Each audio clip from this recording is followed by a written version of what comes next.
Bismillahirrahmanirrahim. Assalamualaikum warahmatullahi wabarakatuh. Alhamdulillahilladzi anzalal Qur'an hudal linnas wa bayyinatin minal huda wal furqan.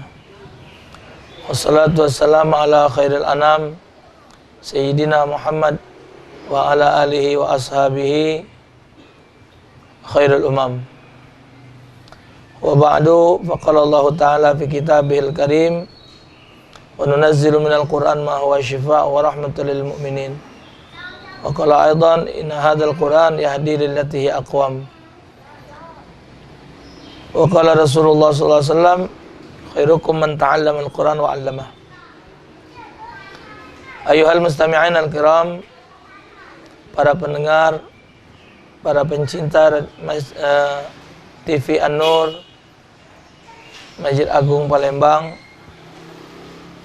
Alhamdulillah, saat ini kita memasuki di pertengahan bulan suci Ramadan, di mana kita tahu bahwa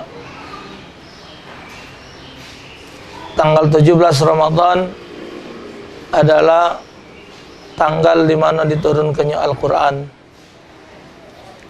di mana Rasul sallallahu alaihi wasallam menerima wahyu yang pertama, yang kita sama-sama sudah hafal, Iqra bismi rabbikal ladzi khalaq, khalaqal insana min 'alaq, Iqra wa rabbukal akram alladzi 'allama bil qalam, 'allamal insana ma lam ya'lam. Jadi kita ambil hikmah daripada diturunkannya Al-Quran ini. Inna hadzal Quran, kata Allah dalam surah Al-Isra, lillati hiya aqwam. Ini Quran petunjuk yang paling kuat, yang paling benar. Dan ini kitab suci. Tak acak dipermain ke, tak baca. Setiap agama pasti punya kitab suci yang tidak dapat diganggu-gugat. Setiap agama memiliki pedoman untuk dijadikan sebagai rujukan. Karena inti agama itu adalah menyelamatkan bagi pemeluk agama itu. Agama bukan sekadar sebutan agama, tapi agama itu adalah kompas yang memberikan petunjuk kepada pemeluknya supaya sukses hidup di dunia dan bahagia hidup di akhirat. Apalah arti kehidupan kalau hidup tidak memiliki ketenangan? Apalah gunanya hidup ini kalau seandainya di akhirat kaki dan tidak ada bakal dapat menggapai ke tahap kebahagiaan? Al-Quran mengajarkan kepada manusia, memberikan petunjuk dan bimbingan kepada manusia sebagai pemeluknya, supaya dapat menjadikan Al-Quran sebagai pedoman dalam kehidupan. Apa baik jika Quran itu ada? Soal berdagang ada, soal kepemimpinan ada, soal rumah tangga ada, soal ibadah ada, soal penetapan hukum ada.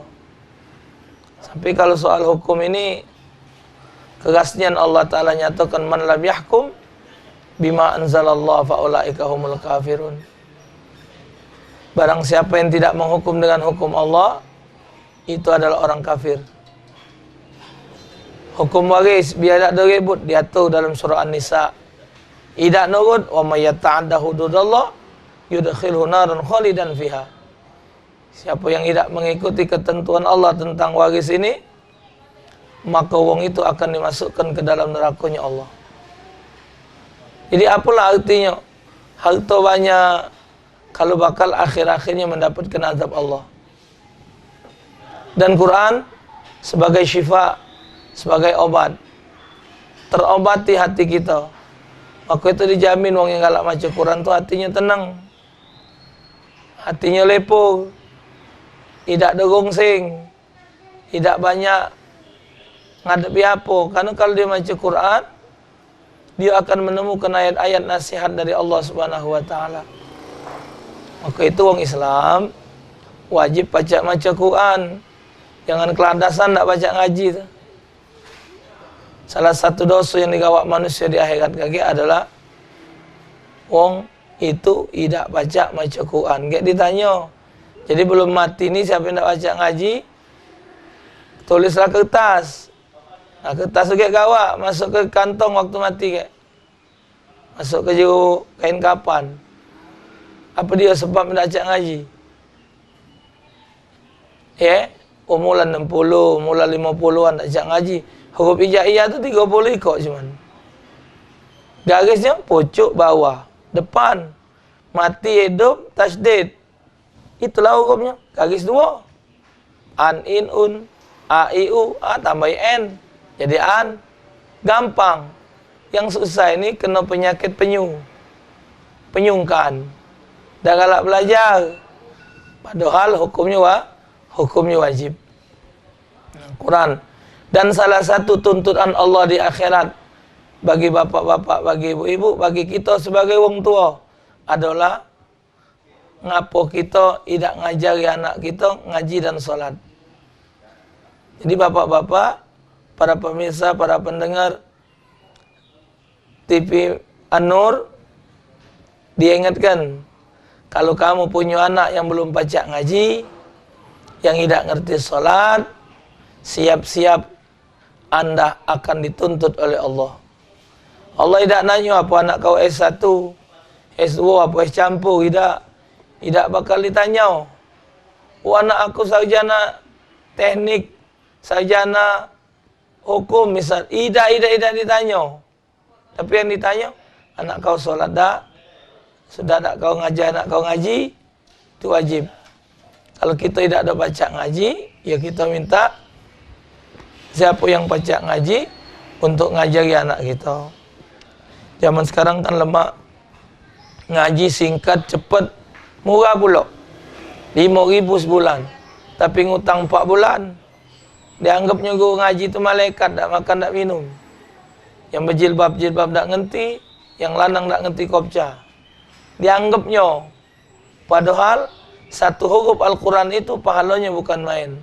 Besarnya di sisi Allah Subhanahu wa ta'ala. Tuh. Jadi diturunkan Al-Quran sebagai petunjuk. Apa Allah nyatakan dalam Quran?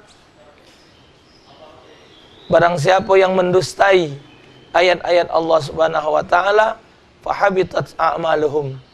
Maka Allah ta'ala hapus amalnya. Jadi siapa yang mendustai isi Al-Quran, siapa yang mendustai petunjuk Al-Quran, jangan harap amal ibadatnya dinilai di sisi Allah Subhanahu wa ta'ala.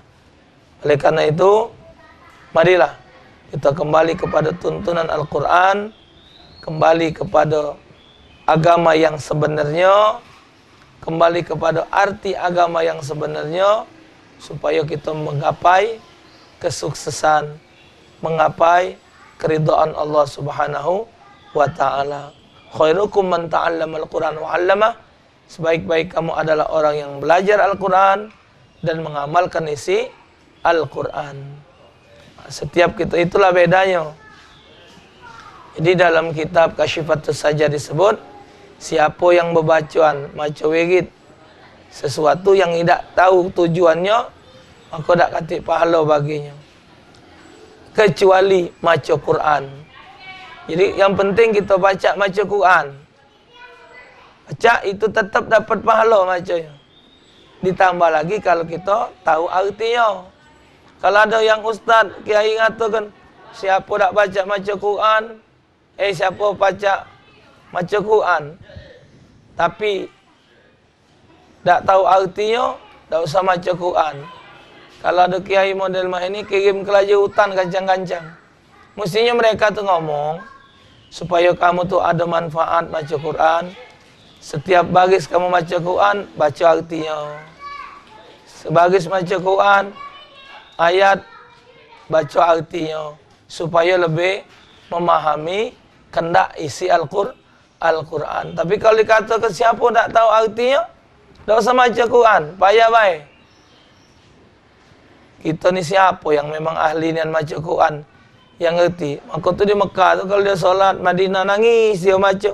Ngerti. Kita ni solat nangis mikir hutang. Oh nangis. Tengok Imam Mekah nangis, melok nangis pula. Kapan tu untuk upah sekil nanti jauh. Nah, jadi begitu kita baca Quran tentang ayat, tentang azab, pacak kita memahaminya. Jadi bagusnya baca sebaris Al-Quran, tambah arti. Dan yang paling penting lagi, baca Quran itu wajib pakai tajwid. Ya, karena Nabi Muhammad nerima dari malaikat Jibril itu pakai tajwid, bukan ngonyo-ngonyo mak iwak delok buta. Pakai tajwid. Ya, hunna libasul lakum wa antum libasul lahun. Kata orang tuaku, dikatakan Uji Kiai Zaini, siapa baca Quran pakai tajwid, pasti dia bakal menemukan lagu di dalam ngaji itu. Wajib baca tajwid supaya bacanya benar. Semoga Allah Ta'ala meridhai kita. Amin. Ya Rabbal Alamin. Allahumma arhamna bil Quran. Assalamualaikum warahmatullahi wabarakatuh.